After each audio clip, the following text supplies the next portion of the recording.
We're live on the Alex Jones Show, and on the line we have Bill Mitchell of YourVoiceRadio.com, and he's also filming the show for his podcast. Bill, welcome to the show. Hey, how are you? Good to see you. Good. Now, the Trump base is split. I think we can at least agree on that to some extent. You have a Drudge Report poll which shows, I think it was about 65% in support of these airstrikes. I've done polls which show, 10% more oppose it. This has completely split the base. We've got very prominent people coming out opposing this airstrike, talking about the likes of Ann Coulter, Michael Savage, Stefan Molyneux, Marine Le Pen, Nigel Farage, Rand Paul, Laura Ingraham. They all oppose this airstrike. You've supported it on Twitter. I've been rinsed for criticizing it. I'm sure you've been rinsed for supporting it. There are no real winners here. But the question is this, okay? I'm going to read you two Trump tweets, which he tweeted during the campaign. This is from Trump. Don't attack Syria, an attack that will bring nothing but trouble for the US. Focus on making our country strong and great again. He also tweeted, crooked Hillary Clinton foreign interventions unleashed ISIS in Syria, Iraq, and Libya. She is reckless and dangerous. Why is Trump now following the exact policy he swore to avoid? Yeah, I think a real danger that we get into when we judge someone's current actions by their former tweets is that they have new information that they've attained on their current actions that they didn't have when they made that tweet. And this is one of the things I like about Donald Trump. He's not a classic conservative ideologue. He's a resultist. He's a CEO type mentality. And you don't want a CEO that goes in making decisions based on pure ideology. You want a CEO that goes in and makes decisions on the latest, most up-to-date, best information. And my feeling is that once he got together with his top advisors, with Mattis and all the rest of his Security Council, and he looked at what was going on here, he decided, you know what, we need to act here. And to me, the upside and the benefits of this are so tremendous that it outweighs by far any downside risks. Well, I mean, let's talk about the lead up to this. Of course, we had the chemical weapons attack. The central question is this. Why would Assad launch a chemical weapons attack 1 week after Tillerson said regime change was off the menu? We had ISIS on the run. We had Assad moving closer to victory. What possible benefit could it have been to him to launch this chemical weapons attack, especially given in the past, back in 2013, severe questions over that? Many learned, scholarly people, Seymour Hersh included, said the rebels were likely behind that attack. There's been no investigation. How do we know Assad was behind the attack in the first place, given that it makes absolutely no sense in terms of motive? Yeah, well, I mean, how do I test the motives of a madman? And the guy clearly has been beating the hell out of his people and out of his country for a long time now. And I believe that he has used chemical weapons in the past, hasn't he? Doesn't he have a history of that? Well, so does ISIS and the rebels. So how do we know without having a proper investigation? I mean, even Trudeau called for an investigation into it. So they might have intelligence that we don't, but I think we should be sure about who's behind an atrocity before launching 59 cruise missiles into a country. I can pretty much guarantee you they've got better intelligence than we do. Pretty much guarantee you. I'm sure they had assets on the ground. They were able to evaluate this. And regardless, here's what's happened. Donald Trump did this. Prior to this, world leaders were very sketchy about Donald Trump. There was a big question, would he lead? This was a businessman with no government experience, no military experience. When push came to shove, would he take bold leadership? He tossed a good game, would he follow through? And in this case, he did. He mentioned that he might do this during the day. He did it that night. When Chinese President Xi was actually sitting there with him, this all went on, okay? This was a very bold step. When Donald Trump did this, he once again became the leader of the free world. Donald Trump said, I will make America great again. Part of that is America becoming the leader of the free world again, and that's what happened last night. And all you have to do is look at the reaction of the other leaders of the free world. Without question, praise, laudatory praise of what Donald Trump did, about the decisiveness, about the effectiveness, about the limitation of what this was. I mean, you have the Prime Minister of Britain, you have the UK Defense Secretary, you have the German Minister, you have Italy's Prime Minister, you have Japan, you have Israel. I mean, all these countries have come out in praise of what Donald Trump did. In addition, I see that point, but the problem is the UK government was behind the destabilization of Syria in the first place. It's the same government that supported the jihadist rebels that led to the problem in the first place. I mean, why should we be pandering for the support of Angela Merkel? I mean, why is that suddenly important, given that Trump refused to even shake her hand like 3 weeks ago? Here's my question, though, Bill. And I mean, this is an open dialogue, right? I mean, we've both been rinsed for having opinions on this. We still have an open dialogue. We're not going to jump down each other's throats. But here's my concern. That airbase that got bombed was defending a town full of Christians an hour away that is under constant daily bombardment, artillery strikes from ISIS, from jihadists, from Syrian rebels. Those people have now been left completely exposed because most of the defense has been removed. Those aircraft were defending that town, beautiful ancient town full of Orthodox Roman churches, again, Christian population. Now they've been left completely defenseless because this protection has been removed. So do you understand the concerns of those who include many, active duty military veterans who were concerned about it back in 2013, that we're now acting in support of jihadists and ISIS, given that they're now celebrating this?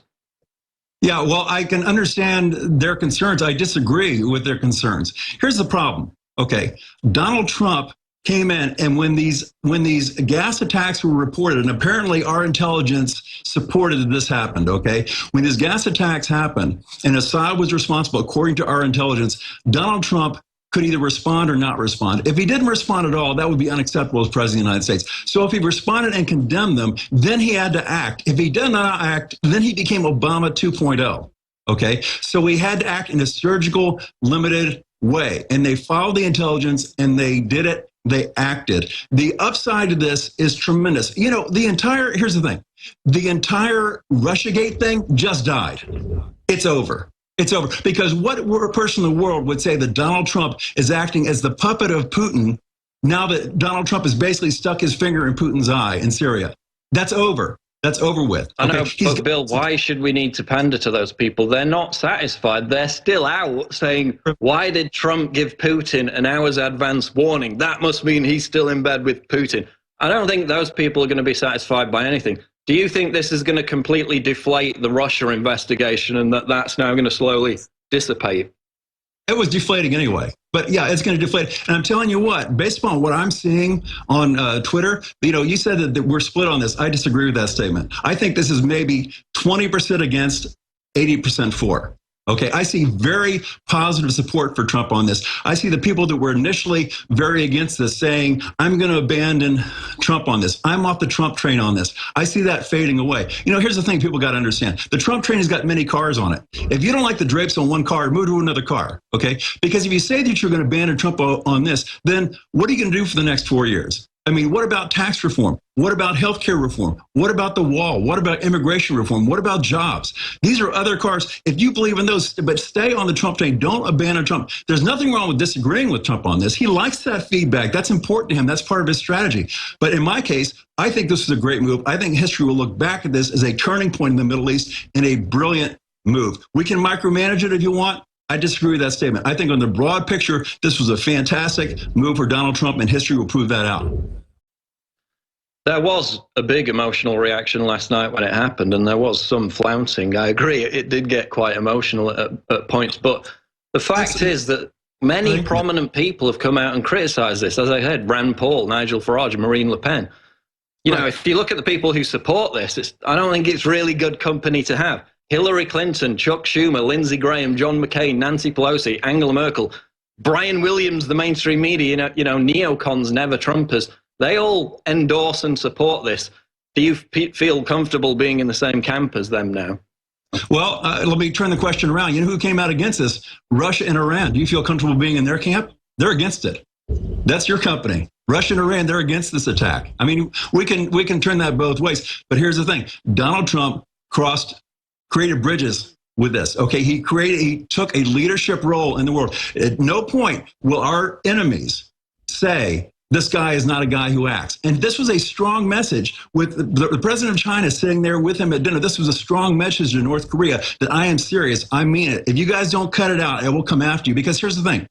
If we let Assad and Syria get away with this, okay, and then what happens next? Okay, and then we let North Korea get away with something. And then what happens next? And then what happens next? And people say, oh, Donald Trump promised that he wouldn't get involved in wars, okay? Donald Trump was preventing war by doing this. And people say, well, Syria is not our concern. Syria is a long way away. This is the United States of America. Donald Trump promised to protect the United States of America. But here's the problem. With the refugee crisis and with ISIS telling us that they're going to be using the refugee crisis to infiltrate the world with ISIS terrorists, this has become a worldwide problem. This has become our problem. I tell you what, a big freckle on your face. Bill, I mean, ISIS is celebrating this, and now they're going to destroy a Christian town because of it. We're helping ISIS. I think you're looking too small picture on that. I think you're looking too small picture on that. You're not looking at the big perspective on this. Here's the thing. If you have a big freckle on your face, that's a cosmetic problem. But if that freckle becomes a melanoma, then that threatens your whole body. And right now, Syria has become a melanoma on the world. Because of the refugee crisis, they are infecting the entire world. This has got to be dealt with, and it's got to be dealt with strongly. I have a feeling this Christian town is going to be just fine. It's going to be taken care of by Donald Trump. I'm not worried about that. One other thing I wanted to say, this entire thing to me is a precursor to the idea of safe zones. Imagine this scenario.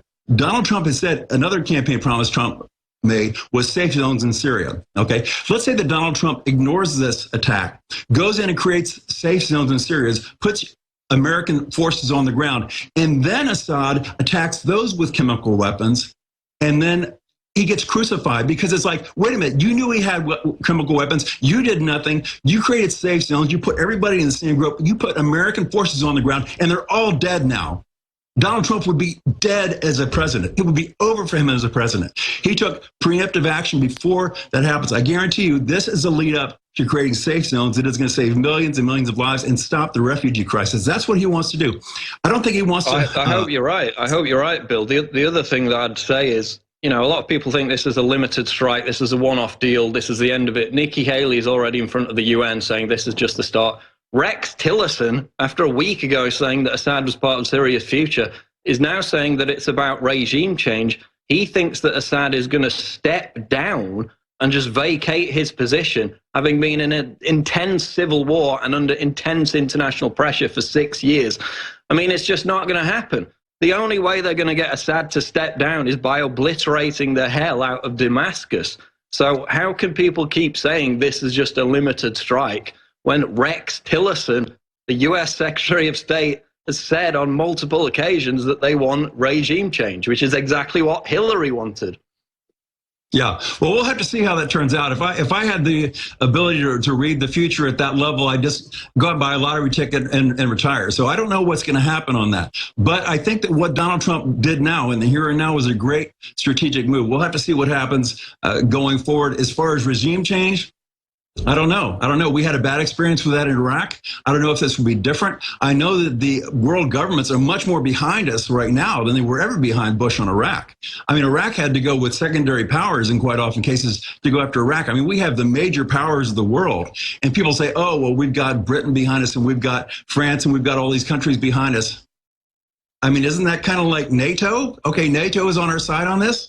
These are the other major powers in the world. I don't have a big problem with that. And the fact... Yeah, I mean, Bill, everyone was behind the attack on Libya and the regime change in Libya, and that's what started the migrant crisis and led to the rise of ISIS. So why should we be encouraging more regime change when it's proven to be a disaster over and over again? What's the alternative?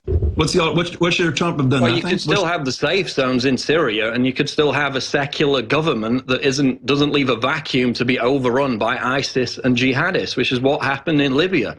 It's what happened in Iraq. I mean, that's what always happened. Surely we'd learn that by now. If he created safe zones in Syria, and then once they were there, Assad attacked with chemical weapons, then where does that leave Trump? Well, you mean you created safe zones? Why would it be in his interest to do that if we were helping Assad fight ISIS, which is what, we were doing to a certain extent, Russia to a greater extent. But I mean, how would it be in Assad's benefit to attack safe zones? I mean, that would automatically lead to a global movement behind his regime change. Whereas now people don't support that. 60%, I did a poll, 60% don't support regime change, even amongst many Trump supporters who did support this airstrike. So, if Trump came out and said, right, we're going to do regime change, I think he would lose more than 50% of his base. Yeah, I don't think so. Here's the thing. You're polling. I can do a poll right now on, do you support the strike that Trump did? And I could probably get about 90% support because, I'm preaching to my own choir. Okay. And if you do a poll, you're going to, unless there was some sort of scientific poll that you did, you're going to get a bunch of people that tend to agree with you. That's just the way this. That's why I don't do a lot of Twitter polls. I do Twitter polls to make a point, not to actually get any analysis out of it. So, and also one of the things that you can tell from these Drudge polls, the Drudge poll came out and it says 60% people support it. Drudge polls and online polls like that, they measure enthusiasm more than they measure actual numbers. So there seems to be more enthusiasm behind Trump doing this. And they like the idea. A lot of people like the idea. This was such a not Obama thing to do. Obama drew lines in the sand. Donald Trump said, I'm all out of chalk. I don't have time for that. I'm going. Boom. That's it. So we'll see how this turns out. I support it. You're against Obama did it in Libya, though, and didn't turn out so great. That's what started the whole crisis in the first place. Yeah. Well, all I can say is I'm behind this. I think it was a good move. I see a lot of upside. I know Scott Adams wrote an article, and he listed 7 different reasons why this is a fantastic move by Trump. I don't want to go through all those because I know that we got a relatively short show here. But here's the thing, is that, Paul, you and I are on the same team. We've got the same long-term goal. We want all the same things, but we disagree on some of the details. This is normal. People are like, oh, are you and Paul Joseph going to fight? No, not at all. Because, we want the same thing. We just disagree on this particular detail. Exactly. The point I made, Bill, was we're not like Obama cult members who have to blindly follow and support his every single policy. There's still room for dialogue and disagreement, or you would hope there would be. Yeah, I just see the thing is I'm looking, you're looking at more of the individual details, the town, this sort of thing. I'm looking at the broad strategic benefit of it to the world as a whole. And I think this was a great move. I think it was a strong move. I think it needed to be done. I think it established Donald Trump as the leader of the free world. This is very parallel to what we saw during the primary season. During the primary season, we had all these debates. During the debates, what was every debate about? Donald Trump said this. What do you think about that? Donald Trump said that. What do you think about this? Okay. All that, all the time. It was never Ted Cruz said this. What do you think? Or Jeb Bush said this. What do you think? Donald Trump led with boldness on every issue. Every debate was about Donald Trump. And what Donald Trump did with this move was he made world peace about Donald Trump, about Donald Trump's leadership. And if there's going to be something else even bigger that comes up in the future, when the other world leaders have to decide, do we need to get behind this guy? Do we need to do a coalition with this guy? They can say to themselves, you know what? He said he'd do something and he did it. We know that he's a guy who follows through.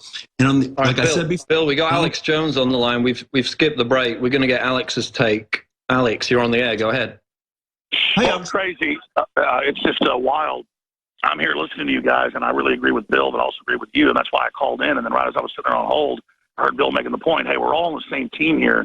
This isn't some liberal conservative debate. This is just Americana patriots and British patriots and patriots all over the world who just want a prosperous, good, free market system. And yes, you can see him going back on some promises here, but the world has changed. And the larger issue is, Bill's right, but Paul, you're right as well.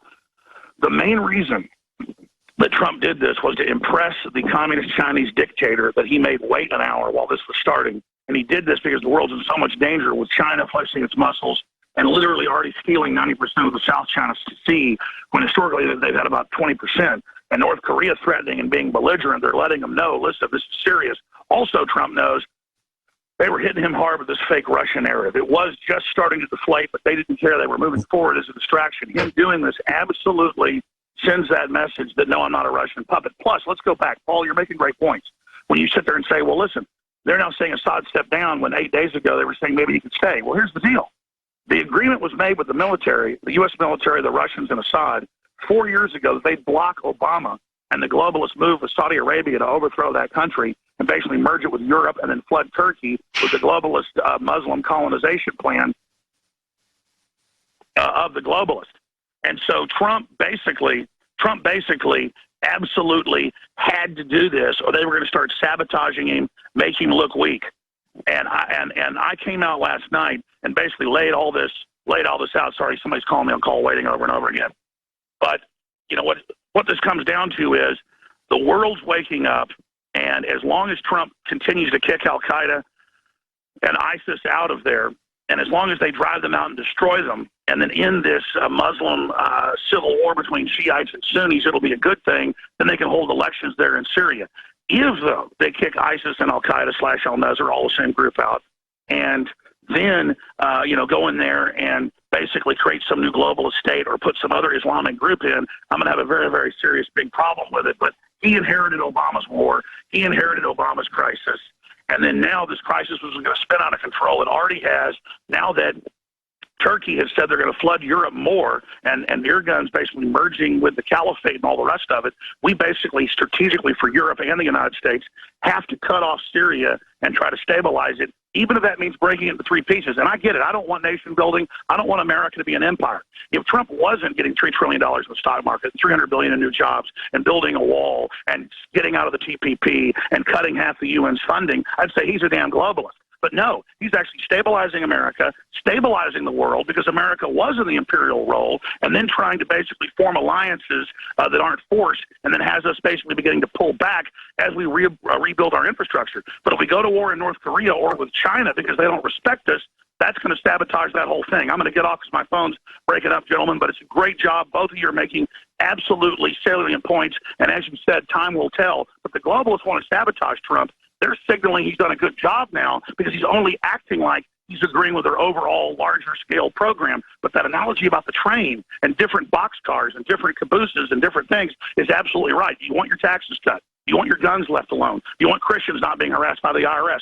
All of that, if he gets his agenda through, he's proving he'll do. Great job, guys, and I want everybody to have a great weekend. Thank you, Paul, for hosting.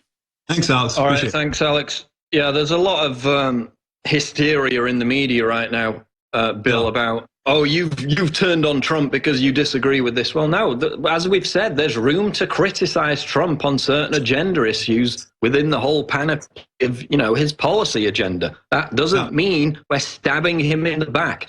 I mean, that tells you more about the media and the left, doesn't it? That they think that if you disagree with the president on one thing, that must mean you're abandoning him entirely. Again, because we're not a sheep-like cult that just follows everything Trump does. We challenge him. We have dialogue, right? Right, exactly. This whole thing reminds me of when he brought in Romney to interview for Secretary of State. We had actually a lot of the same people that were in major meltdown mode, major freakout mode, that, if Trump does this, then he's abandoned us all. He's gone back on every campaign promise. And I was basically saying, no, don't worry about it. It's going to all work out. Romney doesn't meet the mold of what Trump is going to go. So he's just exposing Romney to some voter opinion to weaken him and to marginalize him. Just as I thought that Trump let Ryan run with Ryan Care to marginalize him, but that's another topic altogether. Well, I mean, it's true that, Ann Coulter completely freaked out about the Romney thing. There was a lot of flouncing. There was a lot of flouncing last night, and passions were running high. And that's okay. We can disagree with each other and still support the wider agenda.